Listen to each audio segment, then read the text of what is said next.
Today, I will show you a 2019 comedy drama film titled Jojo Rabbit. Spoilers ahead, watch out and take care. The story is set in the fictional city of Falkenheim, where Nazi Germany is beginning to crumble. Jojo, a 10-year-old boy, keeps Adolf Hitler as his imaginary friend, but struggles with basic tasks like tying his own shoes. He is a fervent nationalist, indoctrinated with Nazi ideals and eager to serve his country during the war, which is why he joins Jungvolk, the junior division of the Hitler Youth, along with his friend Yorkie. They spend the weekend at a camp run by Captain Klenzendorf, his second-in-command, Freddie Finkel, and Fraulein Rahm, who oversees the League of German Girls. At the camp, the children receive kid-sized uniforms and a special dagger before participating in various activities like grenade throwing, trench digging, map reading, and gas defense. The boys undergo combat training, while the girls are taught how to dress wounds, make beds, and learn about pregnancy. Jojo excels in tasks like identifying Jewish people and burning books, but when it comes to hand-to-hand combat, he panics and sneaks away, drawing the attention of older boys. Eventually, they test his courage by giving him a rabbit to kill, and when he hesitates, the teen kills it himself, mocking Jojo and nicknaming him Jojo Rabbit. Hurt and humiliated, Jojo runs into the woods where his imaginary Hitler appears, encouraging him by comparing rabbits to brave survivors who are sneaky yet resilient. Feeling inspired, Jojo returns to camp, only to make a disastrous attempt at throwing a grenade, which bounces off a tree and explodes on his foot. He falls unconscious, waking days later in a hospital with scars on his face and a limp in his leg. His mother, Rosie Betzler, visits him, reminding him that he still has her even though his father is gone and his sister Inga has died. Rosie helps Jojo put on his uniform again and accompanies him back to Jungvolk headquarters.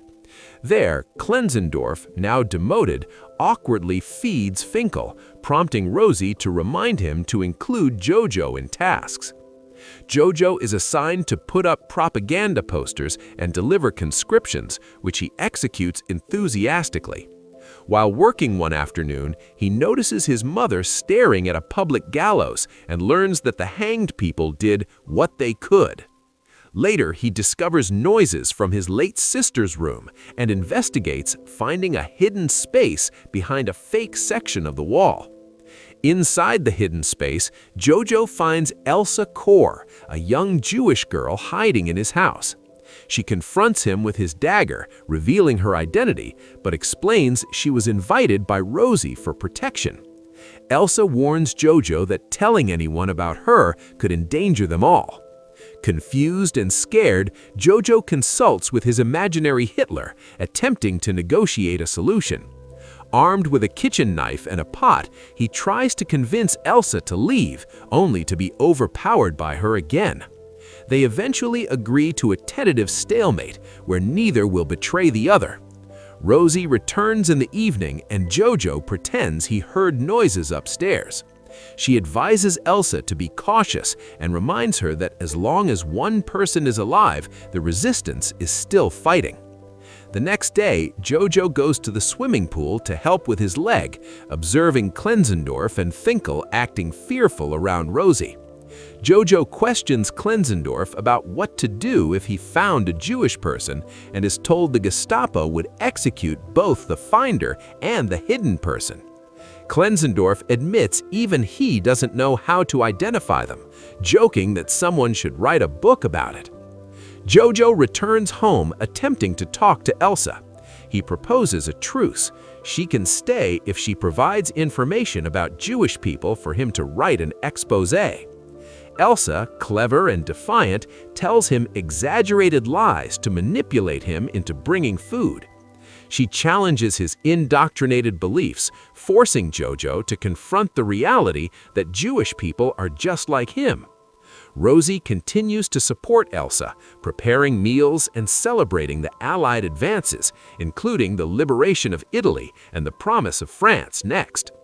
Jojo argues with his mother about her anti-Germany stance, but Rosie interrupts, teaching him lessons about love, family, and compassion.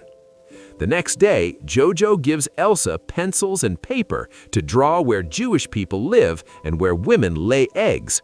She shares information about her fiancé Nathan, who is away fighting with the resistance. Jojo writes a fake breakup letter from Nathan to hurt Elsa, then follows up with a loving letter to console her. They begin playing games together, challenging each other to name important figures, where Elsa brings up Jesus and wins. Jojo and Rosie go for walks, and she reflects on how different life used to be, with music and dancing and freedom, contrasting with Jojo's narrow political focus. Jojo and Elsa continue bonding, and he begins to appreciate her company, despite his imaginary Hitler criticizing him for being distracted from his Nazi duties. Rosie and Elsa share moments discussing the importance of survival and mentoring Elsa into womanhood. Jojo visits young folk headquarters again, observing Klenzendorf and Finkel's tension. He tells them he's writing a Jewish exposé, which they dismiss, and assigns him the task of collecting scrap for the war effort. Walking the streets dressed as a robot, he sees his mother distributing anti-Nazi leaflets and meets Yorkie, now accepted as a soldier. Jojo returns home and brings colored pencils to Elsa, reminding her that it's illegal for a Nazi and a Jewish person to be friends. Elsa points out that Jojo isn't truly a Nazi because he hasn't hurt her and is simply a lonely boy seeking belonging. They agreed to disagree, and Elsa takes a bath, borrowing some of Jojo's sister's clothes. Dinner is interrupted by Gestapo officers, led by Hermann Dirtz. Klenzendorf and Finkel arrive as a cover story, claiming they have a pamphlet to deliver. The Gestapo searches the house for suspicious activity, questioning Jojo about his mother and missing dagger. Elsa cleverly pretends to be Jojo's deceased sister Inga and provides her papers to satisfy the Gestapo.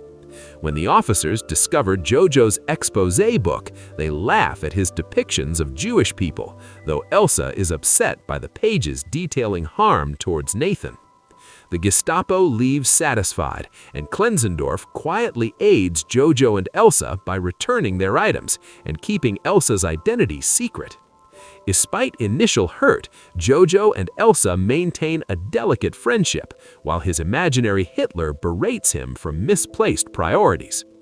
One day, Jojo discovers Rosie hanged in the public square. Overcome with grief, he clings to her and weeps, attempting to tie her shoe. He returns home, blaming Elsa, and scratches her in anger. She stops him, comforts him, and explains that Rosie is part of the resistance and that Jojo's father is also involved. Elsa explains that her parents were taken to a concentration camp, leaving them to rely on each other. Jojo begins scavenging for food amid the city's growing destruction. He and Elsa develop a daily routine, sharing meals and enjoying the fictional letters from Nathan. As the Allies advance and Hitler dies, chaos erupts in the city.